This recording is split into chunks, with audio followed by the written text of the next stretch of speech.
প্ৰিয় সতীৰ্থবৃন্দ S Educare Assam চেনেললৈ আপোনালোক সকলোকে পুনৰবাৰ স্বাগতম জনাইছোঁ। বন্ধু বান্ধৱীসকল, আশা কৰিছোঁ আজি অনুষ্ঠিত হৈ যোৱা লিপি আৰু পাঠ সমীক্ষা কাকতখনৰ পৰীক্ষা আপোনালোক সকলোৰে ভালেই হৈছে। আজিৰ কাকতখনত কোনে কিমান মাৰ্কছৰ এনচাৰ কৰিলে কিমান মাৰ্কছ পাব বুলি আশা কৰিছে কমেণ্টছত সেই বিষয়ে জনাব।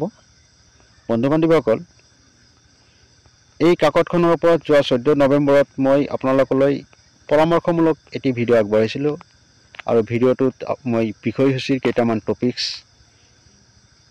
মাৰ্কিং কৰিছিলোঁ আৰু কৈছিলোঁ মাৰ্কিং কৰা টপিকছখিনিৰ পৰা আপোনালোকৰ পৰীক্ষাত অতি কমেও 20ৰ পৰা 25 মাৰ্কছ কমন থাকিব। তো চাওকচোন মাৰ্কিং কৰাখিনিৰ পৰা কেনেকুৱা প্ৰশ্ন আহিছিলে, কি আহিছিলে। প্ৰথম অধ্যায়ৰ পৰা আহিছিলে ধ্বনিমূলক লিপি। ধ্বনিমূলক লিপিৰ বিষয়ে লিখিবলৈ দিছিলে, 2 মাৰ্কছ আছিলে। দ্বিতীয় অধ্যায়ৰ পৰা ব্ৰাহ্মী লিপিৰ ওপৰত কুৱেশ্যন আহিছিলে, তাতে আছিলে 6 মাৰ্কছ। তৃতীয় অধ্যায়ৰ পৰা আহিছিলে কুটিল লিপিৰ ওপৰত প্ৰশ্ন আহিছিলে, তাতে 2 মাৰ্কছ আছিলে।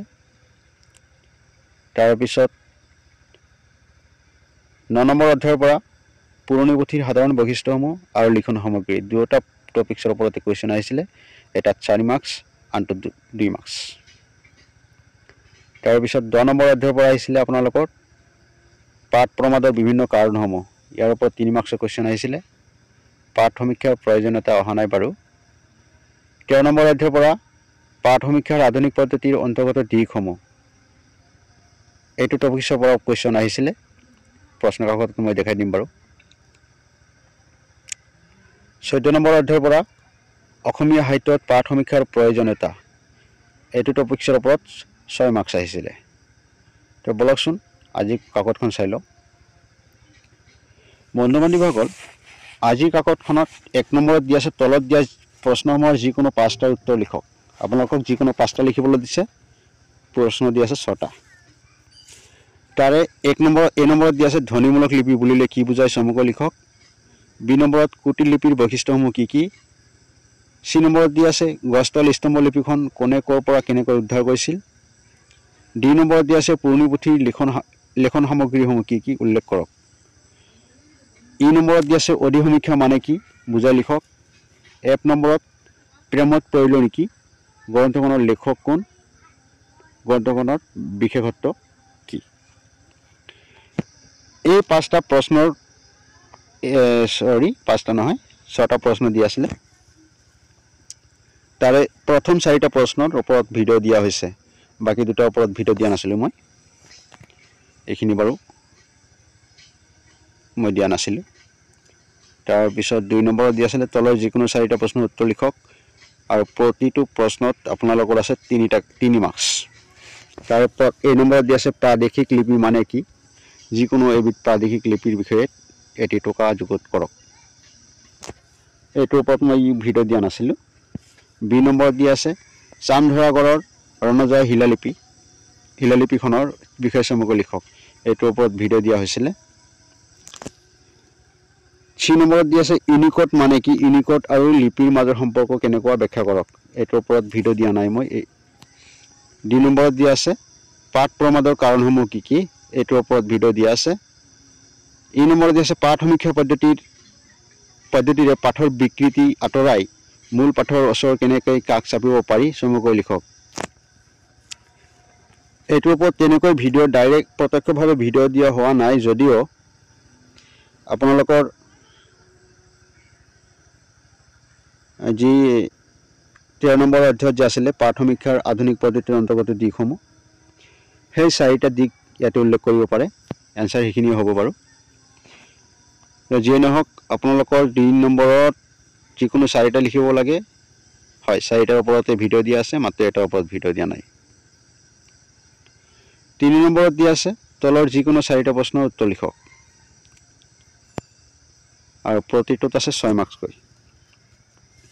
তাৰে এই নম্বৰত দিয়া আছে ব্ৰাহ্মী লিপিৰ বিষয়ে এটি আলোচনা আগবঢ়াওক।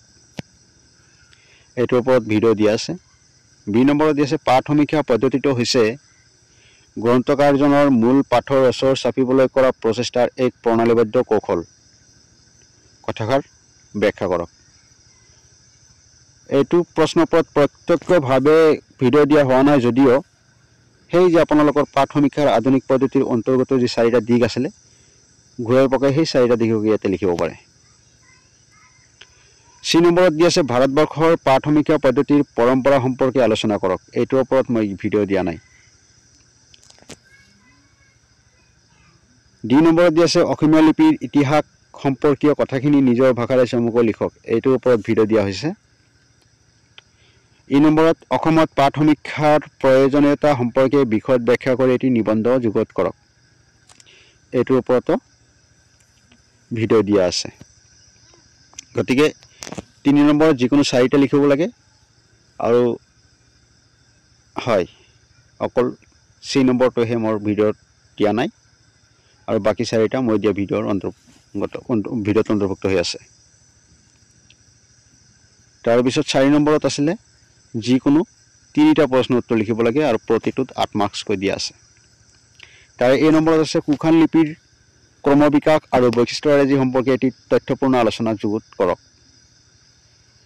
এইটো প্ৰশ্নৰ ওপৰত ভিডিঅ' দিয়া হৈছিলে যদিও ভিডিঅ'টোৰ কুৱেশ্যনটোৰ এনসাৰ ইয়াতে যিমানখিনি খুজিছে মই সিমানখিনি দিয়া নাই, ইয়াতকৈ শ্বৰ্টকৈ দিয়া হৈছে। গতিকে এইটো প্ৰশ্নৰ বাবে এনসাৰটো সৰু হৈছে। যিয়েই নহওক B নম্বৰটোত কি দিয়া আছে আধুনিক অসমীয়া লিপিৰ উন্মেষ আৰু ধৰ্মপুস্তকৰ অসমীয়া লিপি এই বিষয়ে এখনি ৰচনা লিখক। এইটো চেপ্টাৰৰ পৰাই মই কোনো ধৰণৰ প্ৰশ্ন দিয়া নাই। C নম্বৰত দিয়া আছে পুৰণি পুথিৰ বৈশিষ্ট্যসমূহ মূলতঃ কেনেধৰণৰ।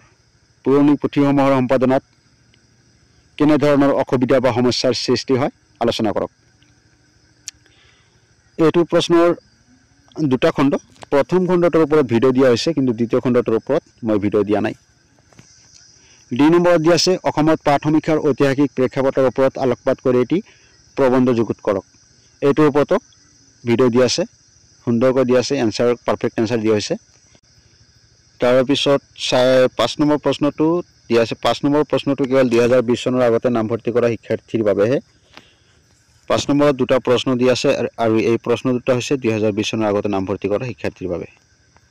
যিয়ে নহওক 4 নম্বৰ প্ৰশ্নটোত আপোনালোকৰ যিকোনো 3টা প্ৰশ্ন উত্তৰ কৰিব লাগে, এনসাৰ কৰিব লাগে। তাতে প্ৰশ্ন দিয়া আছে 4টা। ইয়াৰে কেৱল B নম্বৰটোৰ ওপৰত ভিডিঅ' দিয়া হোৱা নাই, বাকি A, C আৰু Dৰ ওপৰত ভিডিঅ' দিয়া হৈছে। হয় যিয়েই নহওক কুৱেশ্যন পেপাৰখন চাই দেখিলোঁ যে মই আপোনালোকক যিখিনি কমন দিছিলোঁ মই কৈছিলোঁ মাৰ্কিং কৰাখিনিৰ পৰা আপোনালোকৰ অতি কমেও 20ৰ পৰা 25 মাৰ্কছ কমন থাকিব, কিন্তু দেখা গ'ল ইয়াত তাতে 34 মাৰ্কছৰ কুৱেশ্যন আহিছে। আৰু